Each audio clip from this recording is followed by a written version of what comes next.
우리 함께 말씀 보도록 하겠습니다. 오늘 말씀은 로마서 8장입니다. 로마서 8장 18절에서 30절까지. 로마서 8장 18절에서 30절까지입니다.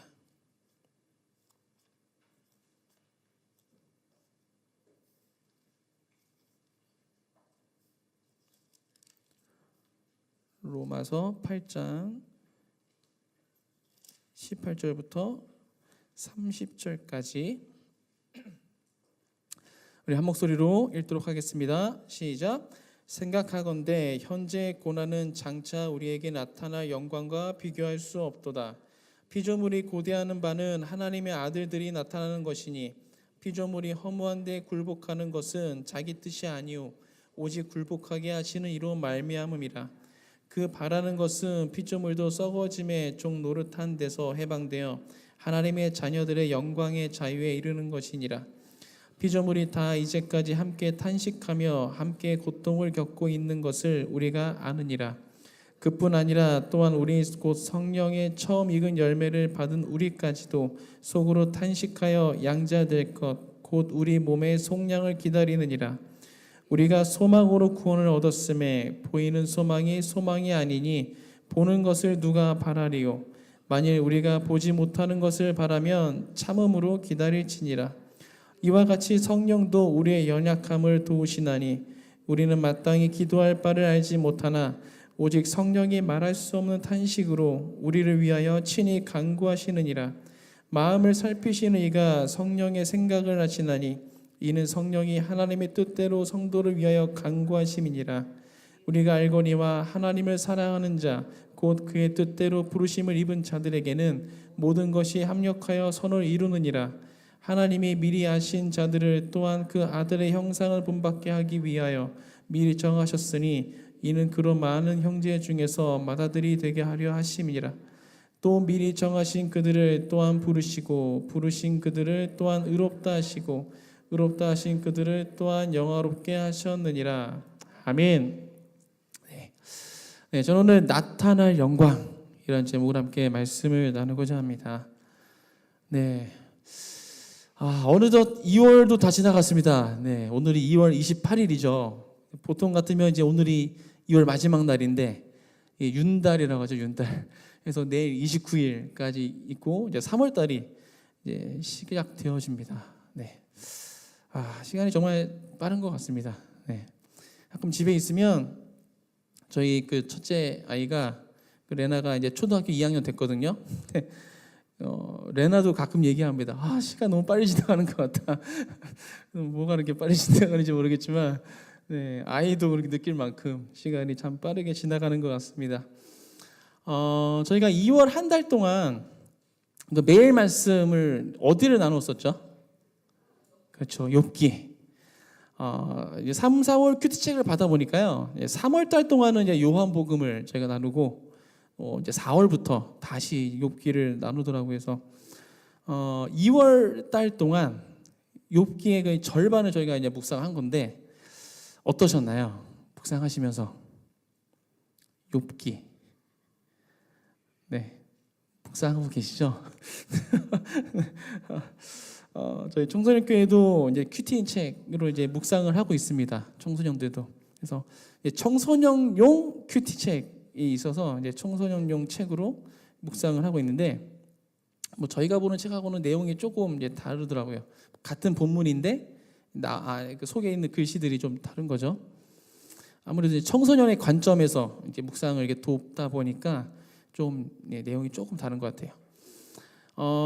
작년 한 해 동안 아이들에게 이제 책을 나눠주면서 말씀 묵상하도록 이렇게 했는데 이 아이들이 거의 안 하더라고요. 어떤 아이는 아예 책을 안 가져가요. 받아놓고 안 가져가. 그 예배 끝나고 보면 꼭 한두 권씩 있어요. 그래서 이 방법 저 방법을 써봐도 아이들이 시큰둥하고 그래서 올해에는 제가 큰 마음을 먹고 결단을 하고 말씀으로 살아가는 큰습 청소년이라는 타이틀을 가지고 이제 묵상에 이제 전념하기로 했습니다. 그래서 아이들에게 서약서도 받았어요. 서약서. 말씀을 그래서 묵상하는 시간, 장소, 그리고 이런 것도 이제 다 정하고, 또 내가 말씀을 묵상하기 위해서 내가 줄여야 할 것들이 뭔가 이것도 막 써보고 결단하는 시간을 가졌습니다. 그리고 무엇보다 아이들에게 이 동기부여를 하기 위해서 연말에 시상을 할 건데 상품을 거하게 걸었습니다. 역대급으로 거하게 걸었습니다. 그래서 12월 달까지 꾸준히 잘 따라오는 사람에게는 상품으로 최소한 에어팟을 주겠다. 에어팟 뭔지 아시나요? 아시죠? 네. 네. 아이들이 너무 갖고 싶어 하는 것 중에 하나입니다. 혹시 청소년 교회 재정이 부족하다, 그럼 내가 사비 들어서라도 해주겠다, 약속을 했어요, 애들한테. 마음 같아서는 에어팟뿐만 아니라 아이패드를 이렇게 갖고 싶은 거 다 해주고 싶지만 이게 너무 비싸잖아요. 그래서 절충한 게 이제 에어팟인데, 혹시 모르죠, 저에게 아이패드가 또 생기면 그걸 이제 선물로 줄 수도 있겠지만, 하여튼 지금까지는 이제 최소 에어팟이다. 네. 아이들이 매일 말씀을 묵상하며 살아갈 수 있다는데 뭐가 아깝겠습니까? 네. 다른 거 안 하고 애들 간식 안 주고 모아놔서 그거를 사는 게 훨씬 낫다라는 생각이 들었고, 아이들 몸에 좀 말씀 묵상이 뵐 수만 있다면, 좀 1년 동안 꾸준히 따라오면 몸에 뵐 거라고 생각을 합니다. 그렇기만 한다면 이제 뭔들 못 하겠습니까? 네. 이렇게 하니까 아이들이 조금 반응이 있어요. 이렇게 하니까. 그래서 끝까지 할 자신이 없어서 그냥 지레 겁먹고 포기한 건지 어쩐 건지 똑같이 반응 없는 아이들도 있지만, 네, 그런 반면에 자신이 묵상한 것을 저희 단체 카톡방이 있거든요. 거기다가 올리면서 나 묵상했습니다 이렇게 올리면서 이렇게 따라오는 아이들도 있더라고요. 그래서 심지어 어떤 아이는 숙제나 공부는 안 해도 큐티는 하고 있다고, 네, 부모님이 걱정하는 말씀을 하시더라고요. 그래서 얘기했죠. 야, 큐티만 하면 안 된다. 니네 할 거를 해라. 우리 다음 세대가 말씀으로 살아갈 수 있도록 기도 부탁드립니다. 네, 아멘. 그리고 혹시 감동이 있으신 분들은 후원해 주셔도 아무도 뭐라고 하지 않습니다. 네. 아무튼 2월달 동안 우리가 욥기를 묵상을 했는데요. 어떠셨나요? 네, 어떤 분의 이야기를 들었는데, 최근에 이제 갑자기 좀 어려운 일들이 많이 생겼대요. 많이 생겼는데 욥기를 묵상한 덕분에 본인이 절망에 빠지지 않을 수 있었다. 욥기를 묵상하면서 이런 이렇게 짧은 간증을 저희 나누었었습니다. 여러분은 어떠셨습니까? 네. 물론 각자에게 신실하신 하나님께서 삶 가운데 필요한 은혜를 주셨을 줄 믿습니다. 아멘. 네. 저는 욥기를 묵상하면서 이게 받았던 것들이 몇 가지가 있는데요. 그 중에 하나가 고난에 관한 거였습니다. 고난. 여러분은 고난에 대한 어떠한 마음이 있으신가요? 고난. 네, 고난. 아마도 고난에 대해서 좋은 마음이 있으신 분은 없으실 것 같아요. 그죠? 가능하면 나에게 오지 않았으면 하는 것 중에 하나가 고난일 것입니다. 고난이 쉬운 사람은 없죠. 네, 쉽지 않기 때문에 피하고 싶은 것이겠죠. 저에게 있어서 고난이 뭐냐라고 물으신다면 이제 손에 꼽기로 군대에 있던 시절이 아닐까. 네, 그때가 고난이었다라고 좀 말할 수 있을 것 같습니다. 아마 대부분의 남자들은 저와 동일한 대답을 하실 것 같아요. 이 인생에 있어서 고난이 언제였냐, 어떤 때가 고난스러웠냐 했을 때 군대 시절. 지난주 토요일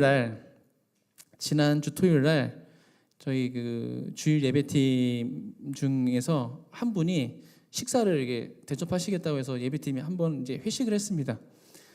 음식을 먹으면서 또 카페도 가서 커피 마시면서 이런저런 얘기를 나누는데, 이 남자들 모인 곳에 빠지지 않는 이야기가 있죠. 군대 얘기. 네, 다른 이야기를 하다가도 다시 또 군대로 돌아가고 그러니까 공감하지 못하는 자매들은 핸드폰 보고 있고 네. 여성들은 좀 이해해 주셔야 됩니다. 남자들이 군대 얘기하는 거 얼마나 힘들고 어려웠으면 그 시간이 얼마나 고됐으면 그렇게 주구장창 얘기를 하겠습니까? 좋아서 얘기하는 거 아니잖아요. 나 이렇게 고생했다 얘기하는 건데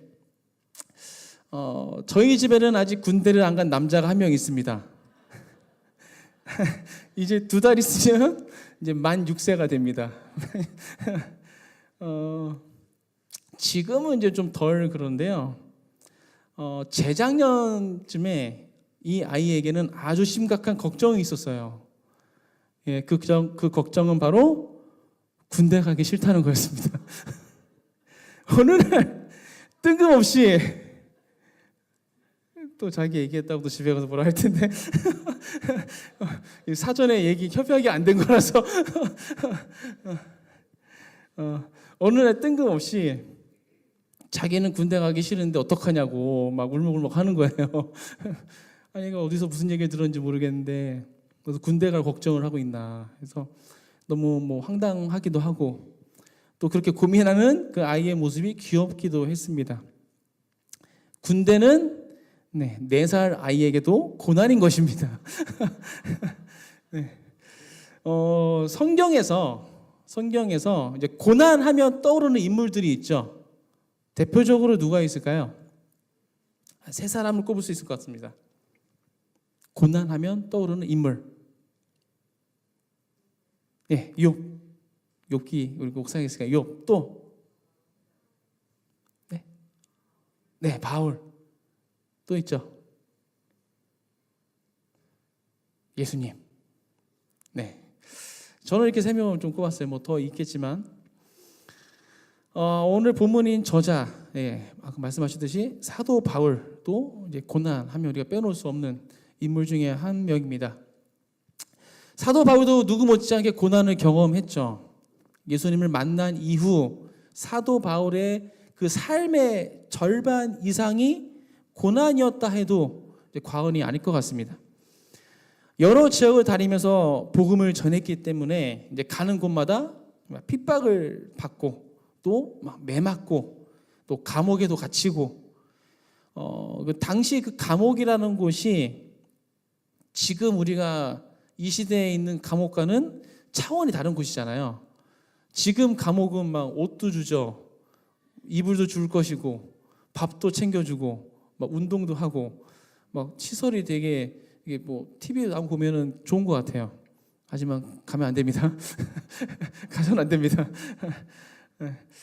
그 제 신학생 때 그 바울 여정 성지순례를 간 적이 있었거든요. 그래서 소아시아, 터키 지역이죠. 소아시아에서 그리스 그 가서 그리스가 그 마게도냐 지역이죠. 그리스에서 로마 찍고 다시 터키로 오는 여정 이제 바울의 전도 그 여행 그 루트를 따라서 갔던 적이 있는데 그때 그 바울이 투옥됐을 것으로 추정되는 그런 그 감옥을 봤었습니다.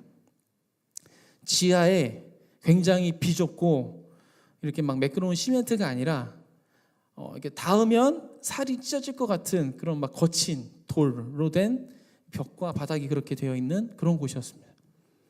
굉장히 습하고 막 벌레나 쥐가 나올 것 같은 그런 곳이었어요. 근데 바울이 그런 곳에 많이 또 갇혀 있었죠. 그렇게 갇혔을 뿐만 아니라 죽임을 당할 뻔했는데 기절해서 쓰러진 것을 죽었다 생각하고 그냥 돌아갔기 때문에 겨우 이제 죽음을 면했던 그런 적도 있었습니다. 참 긴 시간 동안 수많은 고난을 겪었던 사도 바울이죠. 결국에는 이제 참수 당해서 죽음을 순교했는데요. 정말 고난의 달인이라고 해도 될 것 같은 그런 바울입니다. 그러한 사도 바울이 오늘 본문에서 고난에 대해서 언급을 하고 있습니다. 그런데 그 사도 바울은 고난에 대해서 우리와는 좀 다른 관점으로 이야기를 하고 있습니다. 18절 한번 볼까요? 18절입니다. 생각하건대 현재의 고난은 장차 우리에게 나타날 영광과 비교할 수 없도다. 네, 바울은 고난과 영광을 대조시켜서 말하고 있습니다. 바울의 고난을 영광과 연결지어서 말한 이유는 바로 앞절인 17절 때문입니다. 17절 제가 한번 읽어드리겠습니다. 자녀이면 또한 상속자 곧 하나님의 상속자요 그리스도와 함께 한 상속자니 우리가 그와 함께 영광을 받기 위하여 고난도 함께 받아야 할 것이니라. 하나님의 자녀는 하나님의 상속자요 그리스도와 함께 상속받는 자이기 때문에 그리스도와 함께 영광을 받기 위하여 고난도 함께 받아야 한다는 것입니다. 즉 하나님의 자녀에게 고난과 영광은 불가분의 관계에 있다는 것이죠. 그렇기 때문에 지금 바울은 고난과 영광을 연관지어서 이야기하고 있는 것입니다. 그런데 18절을 자세히 보면요, 고난과 영광이 동등한 위치에 있는 것이 아님을 발견하게 됩니다. 수직적인 그 위계를 가지고 있다는 것이죠. 고난과 영광 중에 어떤 것이 더 높은 위계에 있습니까? 더 높은 곳에 있는 게 뭐죠? 네, 영광이죠. 영광이 고난보다 더 높은 위계에 위치해 있습니다. 그것도 약간 높은 것이 아니라, 살짝 높은 것이 아니라 비교할 수 없을 정도라고 표현되어 있어요. 비교할 수 없을 정도의 차이를 가지고 있다는 것이죠. 현재 우리가 겪는 고난과 또 장차 우리에게 나타날 영광, 어떤 차이가 있을까요? 우리가 지금 겪고 있는 고난, 우리가 장차 받게 나타날 영광. 일단 시간적인 측면에서 고난은 현재적이죠. 현재 우리가 겪는 것이고, 그리고 한시적입니다. 영원하지 않습니다. 한시적이라는 거죠. 그리스도인이 누릴 영광은 미래적이고 또 영원한 것입니다. 이런 차이가 있습니다. 그리고 질적인 가치로 따져볼 때는 고난의 정도는 영광의 정도에 비하면 아까도 얘기했듯이 비교할 수 없을 정도로 굉장히 사소하다는 것입니다. 이 고난이라는 것이 우리가 앞으로 우리에게 나타날 영광, 앞으로 우리가 취하게 될 영광에 비하면 정말 사소하다라는 것입니다. 바울이 이렇게 말하는 목적이 무엇일까요? 지금 이 로마서에서 이렇게 말하고 있는 목적, 지금 우리가 겪고 있는 고난이 힘들고 어려울지라도 미래에 받을 영광에 비하면 아무것도 아니니까 끝까지 참고 견뎌서 모두 영광을 누리자, 이 말을 하고 싶은 겁니다. 당시 크리스찬들이 엄청난 핍박을 당하고 있었기 때문에 본인도 당했지만 본인처럼 그리스도를 영접한 자들이 엄청난 핍박을 당하고 있었기 때문에 이제 그들을 향해서, 특별히 이제 로마에 있는 그런 크리스찬들을 향해서 이렇게 이야기를 했던 것이죠. 19절부터 바울은 이 현재적 고난 그리고 미래적 영광이라는 이 주제를 세 단계에 거쳐서 점층적으로 이제 전개시켜 나갑니다. 그래서 세 단계가 어떻게 되는가 하면 19절부터 22절까지가 이제 피조물의 탄식입니다. 그리고 23절부터 25절은 하나님의 자녀들의 탄식, 그리고 26절과 27절은 성령의 탄식입니다. 먼저 피조물의 탄식을 한번 보도록 하겠습니다. 19절부터 22절 우리 함께 읽어보도록 하겠습니다. 19절부터 22절까지 시작. 피조물이 고대하는 바는 하나님의 아들들이 나타나는 것이니 피조물이 허무한 데 굴복하는 것은 자기 뜻이 아니요 오직 굴복하게 하시는 이로 말미암음이라. 그 바라는 것은 피조물도 썩어짐의 종 노릇한 데서 해방되어 하나님의 자녀들의 영광의 자유에 이르는 것이니라. 피조물이 다 이제까지 함께 탄식하며 함께 고통을 겪고 있는 것을 우리가 아느니라. 아멘. 피조물은 하나님의 아들들이 나타나기를 간절히 고대한다라고 말씀하고 있습니다. 하나님의 아들들이 나타나는 것이 무엇일까요? 하나님의 아들들이 나타난다. 이것은 하나님께서 자기의 자녀들과 맺는 그 교제를 종말적 영광으로 완성하시고 확정하시는 것을 의미합니다. 즉 예수님께서 재림하셔서 세상의 모든 악을 멸하시고 하나님의 자녀들이 예수 그리스도와 함께 영광을 취하는 것, 이것을 말하는 것이죠. 피조물들이 그것을 고대하고 있다는 거예요. 이 세상에 그 지어진 것들, 그 피조물들이 예수님 오셔서 우리 크리스찬들이 그리스도와 함께 그 영광을 취하는 것, 이거를 기다리고 있다는 것입니다. 피조물들이 왜 이것을 간절히 고대하고 있는 것일까요? 피조물이. 우리 크리스찬이 고대한다는 게 아니라 피조물들이 그것을 고대한다라고 하는데, 왜 그 피조물들이 예수님 빨리 오시기를, 그래서 우리 크리스찬들이 그 영광을 같이 받기를 왜 고대하고 있을까요? 자신들이 그 그리스도의 영광에 동참하는 것도 아닌데 왜 그렇게 간절히 고대하고 있다라고 이제 바울은 이야기하고 있는 것인가? 20절에 의하면 피조물은 허무한데 굴복하게 되었습니다. 허무한데 굴복하게 됐다는 것은 파멸되고 썩어지게 됐다는 것입니다. 그러니까 피조물들은 썩어지고 파멸되게 되어 있다는 것이죠. 피조물은 자기의 뜻에 의해서가 아니라 하나님께서 그렇게 정하셨기 때문에 파멸되고 썩어질 수밖에 없다라고 오늘 말씀에 이야기하고 있어요. 그것은 하나님께서 정하셨다는 겁니다. 피조물이 파멸되고 썩어지도록 하나님께서 정하셨다. 이건 또 무슨 말일까요? 참 바울이 똑똑해서 그런지 글을 되게 어렵게 썼어요. 그래서 로마서나 이렇게 좀 읽을 때면은 참 머리가 아픕니다. 피조물이 파멸되고 썩어지도록 하나님께서 정하셨다. 창세기 3장 17절을 한번 읽어드리겠습니다.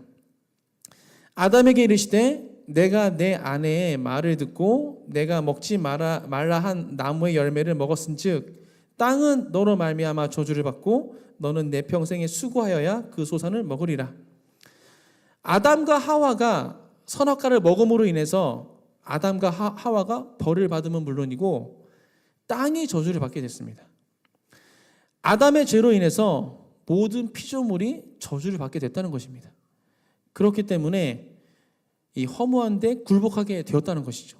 하나님이 그렇게 정하셨다는 겁니다. 피조물이 잘못한 것이 없어도 파멸되고 썩어지게 됐다는 것입니다.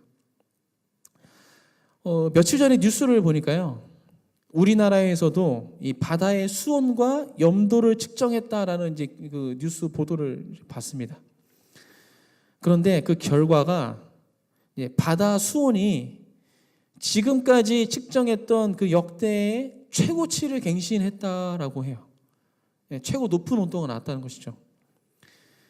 지구 온난화, 해수 온도 상승, 빙하가 녹고 있다. 이런 뉴스를 자주 접하게 됩니다. 요즘 들어서.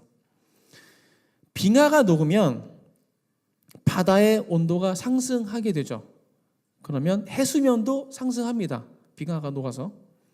근데 이게 악순환이라고 합니다. 악순환. 빙하가 있을 때는 빙하의 색깔이 어떻습니까? 흰색이죠. 그래서 태양이 비춰도 빛을 다 반사시키기 때문에 열 흡수가 별로 안 된대요. 그런데 빙하가 녹아서 바다가 드러나면 이 검푸른 바다가 그 태양빛을 다 흡수해가지고 열을 다 흡수한다는 거죠. 그래서 온도 상승이 더 빨리 이루어진다고 합니다. 이렇게 지구가 따뜻해지면 이 대기 안에 이 지구를 둘러싸고 있는 대기가 있잖아요. 수증기가 대기 밖으로 나갈 수는 없대요. 올라간 수증기는 이 대기 안에 머물게 되었는데 이렇게 온도가 높아지면 수증기가 많아지고 그럼 대기 안에 수증기가 늘어나게 되고 이 결과로 인해서 가뭄 또는 폭우와 폭설이 발생한다는 것이죠. 어떤 지역은 비가 내리지 않아서 가뭄이 있고 또 반대쪽에서는 막 폭우와 폭설이 내려가지고 재난을 겪게 되고 피조물은 이렇게 점점 파멸되고 있습니다. 그런데 21절에 보니까 하나님의 아들들이 나타나면 즉 예수님이 재림하시고 하나님의 자녀들이 영광에 동참하게 되면 피조물도 썩어짐의 굴레에서 해방된다는 것입니다. 하나님의 자녀가 누리는 영광스러운 자유에 이 피조물도 참여하게 된다는 것이죠. 더 이상 파멸되고 썩어지지 않게 된다는 것입니다. 예수님 오시면. 그렇기 때문에 피조물이 하나님의 아들들이 나타나기를 간절히 고대하고 있다라는 것이죠. 오늘 모든 피조물이 이제까지, 지금까지도 우리 인간들과 함께 탄식하며 함께 고통을 겪고 있다라는 것을 우리가 알아야 된다는 것입니다. 우리만 고통을 겪고 있는 것이 아니라는 것이죠. 온 우주가 함께 탄식하며 이 고통을 겪어내고 있는 것입니다. 네, 두 번째는요, 하나님의 자녀들의 탄식입니다. 23절부터 25절까지 함께 읽어보도록 하겠습니다. 시작. 그뿐 아니라 또한 우리 곧 성령의 처음 익은 열매를 받은 우리까지도 속으로 탄식하여 양자될 것 곧 우리 몸의 속량을 기다리느니라. 우리가 소망으로 구원을 얻었음에 보이는 소망이 아니니 보는 것을 누가 바라리요. 만일 우리가 보지 못하는 것을 바라면 참음으로 기다릴지니라. 네, 피조물뿐만 아니라 하나님의 자녀인 우리들도 그날을 간절히 고대한다는 것입니다. 그날을 고대하십니까? 아멘. 고린도후서 1장 22절을 제가 한번 읽어드리겠습니다. 그가 또한 우리에게 인치시고 보증으로 우리 마음에 성령을 주셨느니라. 하나님께서 우리를 인치시고 그 보증으로 우리 마음에 성령을 주셨다는 것입니다. 하나님께서는 우리를 하나님의 자녀로 택하셔서 인치시고 보증으로 성령을 주셨습니다. 우리 안에 성령께서 내주하신다는 것이죠. 성령께서 내주하시지만 그런 우리들도 속으로 탄식하며 양자될 것, 하나님의 자녀가 되는 것입니다. 하나님의 자녀가 되는 것, 곧 우리 몸의 속량을 기다린다는 것이에요. 우리 크리스찬들도 우리가 예수님 믿고 있지만 우리도 양자될 것, 하나님의 자녀가 될 것, 곧 우리 몸의 속량을 기다린다는 것입니다. 속량이 무엇입니까? 속량은 몸값을 받고 죄인을 자유인이 되게 하는 것을 속량이라고 합니다. 그러니까 우리가 크리스찬이지만, 우리가 교회 다니고 있고 하나님 믿고 있지만 우리가 무엇을 기다립니까? 우리가 우리 죄값이 치러지고 우리가 자유인이 되는 것을 기다린다는 것입니다. 그러니까 정리해 보면 하나님의 자녀인 우리들도 속으로 탄식하며 하나님의 자녀가 되기를 기다린다는 것입니다. 하나님의 자녀가 하나님 자녀 되기를 기다린다. 이게 말이 좀 이상하죠. 말이 앞뒤가 좀 안 맞는 것 같습니다. 하나님의 자녀가 하나님 자녀가 되기를 기다린다. 말의 앞뒤가 안 맞지만 맞는 말입니다. 왜 그럴까요? 우리는 아직 그 영광의 자유에 최종적으로 도달하지 않았기 때문입니다. 우리가 구원받았지만 우리가 구원에 이른 것은 아니죠, 아직. 그렇기 때문에 우리가 하나님의 자녀이지만 하나님 자녀가 되기를 탄식하며 기다린다는 것이죠. 그래서 바울은 24절에서 우리가 소망으로 구원을 얻었음에 보이는 소망이 아니니 보는 것을 누가 바라리요? 라고 말하고 있는 것입니다. 우리가 구원을 받았지만 그 구원은 아직 보이지 않는 것입니다. 그래서 우리는 보이지 않는 그 구원을 소망으로 바라고 있는 것이며 보지 못하는 것을 바라기 때문에 바울이 뭐라고 얘기하는가 하면 참음으로 기다려야 한다는 것입니다. 우리가 너 구원 받았어 라고 대답을 하지만 우리가 예수 그리스도를 주를 시인하기 때문에 구원 받았어 라고 이야기하지만 우리는 예수님 오실 때까지 참음으로 기다려야 한다는 것입니다. 그래서 우리가 하나님의 자녀가 되기를 기다려야 된다는 것이죠. 장차 우리에게 나타날 그 영광을 위해서, 현재의 고난을 참음으로 기다려야 한다는 것입니다. 고난을 해결해 준다는 게 아니고 참음으로 기다려 한다니까 마음이 좀 무거우시죠? 네. 네, 너무 슬퍼하지 마시기 바랍니다. 네. 어떤 목사님께서 이런 말씀하셨어요. 고난이 해석되면 그 고난으로 뛰어든다. 고난이 해석이 되어지면 우리가 그 고난으로 뛰어든다는 것입니다. 이게 무슨 말입니까? 나에게 다가오는 고난이 무엇인지, 왜 오는지, 그 고난 이후에 뭐가 있는지 그 고난에 대해서 우리가 해석이 되면 그 고난을 내가 피하기보다는 오히려 그 고난을 향해서 내가 뛰어든다는 것입니다. 이것을 바꿔서 얘기하면 우리가 고난을 힘들어하고 두려워하는 것은 그 고난에 대한 해석이 안 됐기 때문이라는 것이죠. 그 고난에 대해서 해석이 되는 순간 우리는 그 고난을 향해서 뛰어들게 된다는 것입니다. 예를 들어 볼까요? 바다에서 여기 뭐 해운대, 광안리, 뭐 송정 많죠. 바다에서 튜브를 끼고 막 해수욕을 하고 수영을 하고 있었어요. 그런데 저 멀리서 큰 파도가 막 오는 게 보입니다.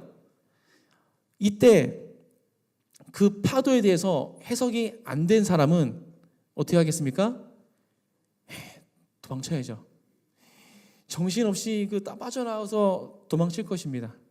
하지만 그 파도에 대해서 해석이 된 서퍼는 그 서핑보드 타는 사람들 있죠. 그 파도가 어떠한지, 어떻게 오는지, 높이가 어떠한지, 또 그것이 어떻게 나에게 다가오는지 이런 것들이 다 해석이 된 그 서퍼는요, 그것을 보는 순간 서핑보드를 타고 그 파도를 향해서 나아간다는 것입니다. 피하는 것이 아니라 그 파도를 향해 나간다는 것이죠. 그리고 그 파도를 멋지게 탈 것입니다. 서퍼들은 큰 파도가 올수록 더 기뻐하면서 뛰어든다고 합니다. 큰 파도일수록 그 파도를 탔을 때 그 쾌감과 성취감이 크기 때문에 큰 파도가 오기를 더 기다리고 또 큰 파도가 있는 곳을 찾아가고 이런다는 것이죠. 한 가지 예를 더 들어보겠습니다. 하나님께서 여성들에게는 생명을 맡겨주셨죠. 그래서 여성분들은 임신을 합니다. 저는 출산의 고통을 모릅니다. 하지만 상상을 초월하게 고통스럽다는 것은 익히 들어서 알고 있습니다. 옆에서 보기도 했고, 예전에 어느 방송에선가 제가 어떤 실험을 한 걸 이렇게 본 적이 있는데요. 여성이 출산할 때 느끼는 그 통증, 이거를 남성이 느끼도록 어떤 장치를 한 거예요. 전기 충격이었나, 아무튼 그런 장치를 한 겁니다. 똑같은 통증이 오도록. 그래서 이걸 한 번에 100%를 팍 올리지는 않고 이제 단계를 좀 줘가면서 이 통증을 이제 올렸다고 합니다. 그런데 그거를 100%까지 버틴 남성이 없대요. 어찌나 고통스럽던지 이 남자들이 감당 못한다고 합니다. 50% 넘어가니까 이제 대부분의 사람들이 난리가 나는 거죠. 어떤 남성은 막 기절하기까지 하는, 너무 고통스러워서. 출산의 고통은 남자로서는 정말 상상도 못할 그런 고통인 것 같습니다. 그런데 우리 여성분들 어떻습니까? 그런 고통을 한 번 겪었음에도 불구하고 둘째, 셋째 아이를 낳습니다. 여성은 통증을 못 느낄까요? 아니면 망각의 은사가 있어가지고 그때 고통을 막 다 잊어버리나요? 그런 거 아니잖아요. 절대 그렇지 않죠. 똑같은 고통을 느끼고 누구보다도 생생하게 그 고통을 기억하고 있을 것입니다. 온몸으로 그 고통을 받아냈기 때문에. 하지만 그 고통 이후에 어떠한 열매가 있는지를 알고 있기 때문에 그 고통을 참아낸다는 것입니다. 고난에 대한 해석이 됐기 때문에 그 고난으로 뛰어든다는 것입니다. 여러분의 신앙의 그 여정 가운데 어떠한 고난이 다가오고 있습니까? 또 어떠한 고난 중에 계십니까? 혹시 가족 때문에 생기는 고난이 있으십니까? 아니면 직장에서의 고난이 있으십니까? 아니면 뭐 어떤 관계에 있어서 고난이 있으십니까? 어떤 고난이 됐건 그 고난에 대해서 해석이 되시길 축복합니다. 네. 그 고난을 잘 견뎌낸 이후에 얻게 될 열매를 생각해 보시기 바랍니다. 그렇게 해석이 되면 그것은 더 이상 나에게 고난이 아닌 기회로 다가올 것입니다. 우리가 하나님께 더 나아갈 수 있는, 내가 내 신앙을 더 굳건히 세울 수 있는 그런 기회가 된다는 것이죠. 네, 혹시 그래도 아직 난 고난에 대해서 어려운 분이 계신가요? 난 그래도 고난이 난 어렵다. 네, 그래도 염려하지 않으셔도 괜찮습니다. 왜냐하면 하나님께서 우리를 그냥 그렇게 버려두시지 않으시기 때문입니다. 우리가 고난을 잘 해석하고 인내하도록 도와주신다는 것이죠. 어떻게 도와준다고 말씀하셨습니까? 그것이 바로 세 번째 탄식인 성령의 탄식입니다. 26절, 27절 함께 보겠습니다. 이와 같이 성령도 우리의 연약함을 도우시나니 우리는 마땅히 기도할 바를 알지 못하나 오직 성령이 말할 수 없는 탄식으로 우리를 위하여 친히 간구하시느니라. 마음을 살피시는 이가 성령의 생각을 하시나니 이는 성령이 하나님의 뜻대로 성도를 위하여 간구하심이니라. 아멘. 어떻게 우리를 도와준다고 말씀하고 계십니까? 성령께서 우리의 연약함을 도우신다는 것입니다. 내가 못해도 성령께서 나를 도와서 그걸 할 수 있도록 해주신다는 거죠. 아까 성령께서 어디에 계시다고 말씀드렸죠? 우리 안에 내주하고 계시다라고 말씀드렸습니다. 어디 멀리 계신 것이 아닙니다. 오늘 큐티 본문 보니까 오늘 그 하나님이 뭐 저 멀리 계셔서 그리고 빽빽한 구름 뒤에 계셔서 뭐 보지 못해 뭐 이런 이야기가 나왔는데요. 성령께서 그렇게 계시는 분이 아니라는 거죠. 물론 하나님도 그렇게 계신 분이 아닙니다. 성령께서는 우리 안에 이미 와 계신 분이시죠. 네, 우리 심령 안에 내주하고 계십니다.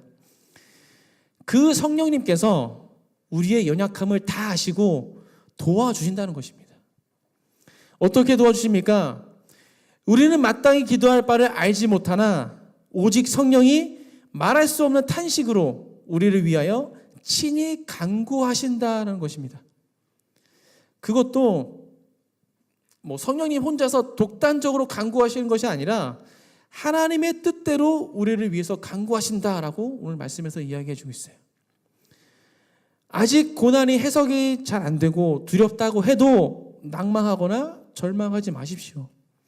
내가 기도를 잘 못한다고 해서 실망하지 마십시오.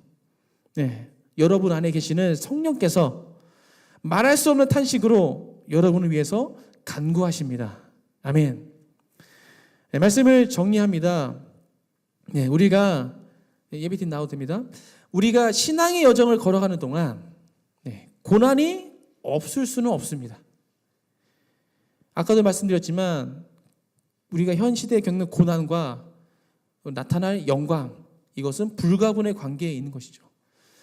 예수 그리스도께서 죽음 없이 부활을 맞을 수 없던 것처럼 우리도 살아가면서 고난 없이 그 나타날 영광을 취할 수는 없는 것입니다. 계속해서 고난은 있을 것입니다.